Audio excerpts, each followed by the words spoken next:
സ്ത്രീ പുരുഷ ലിംഗ പദവികൾക്ക് പുറമെ ഇതിൽ രണ്ടിലും പെടാത്ത ഹിജഡകൾക്ക് മൂന്നാം ലിംഗ പദവി നൽകണമെന്ന നിർദ്ദേശമാണ് സുപ്രീം കോടതി വിധിയുടെ കാതൽ.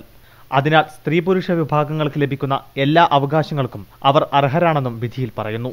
സാമൂഹികമായും സാമ്പത്തികമായും പിന്നോക്കം നിൽക്കുന്ന വിഭാഗമാണ് ഹിജഡകളെന്നും അവരെ കൈപിടിച്ചുയർത്തുന്നതിനുള്ള നടപടികൾ കേന്ദ്ര സംസ്ഥാന സർക്കാരുകൾ ചെയ്യണം.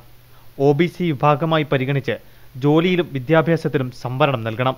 ഇവരുടെ ആരോഗ്യ പ്രശ്നങ്ങൾ പരിഹരിക്കുന്നതിന് നടപടികൾ സ്വീകരിക്കണം, പ്രത്യേക ക്ഷേമ പദ്ധതികൾ നടപ്പിലാക്കണം തുടങ്ങിയ നിർദ്ദേശങ്ങളും വിധിയിലുണ്ട്.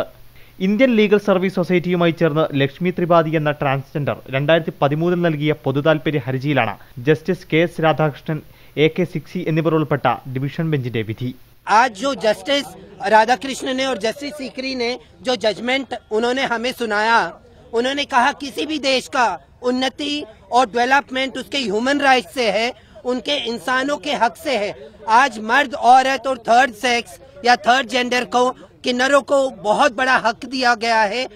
വിധിയിലൂടെ ഹിജഡകളെ മൂന്നാം ലിംഗക്കാരെ അംഗീകരിച്ച ലോകത്തിലെ ആദ്യ രാജ്യമായി ഇന്ത്യ മാറിയെന്ന് അഭിഭാഷകൻ സഞ്ജീവ് ഭട്നാഗർ പറഞ്ഞു. सुप्रीम कोर्ट ने आज एक बहुत बड़ा फैसला दिया है, जो विश्व में पहली बार किसी भी देश में किन्नर्स कम्युनिटी को, हिजड़ा कम्युनिटीज को थर्ड जेंडर के तौर पे रिकॉग्नाइज किया है. तीसरा सेक्स, मेल, फीमेल और उसके बाद में थर्ड जेंडर.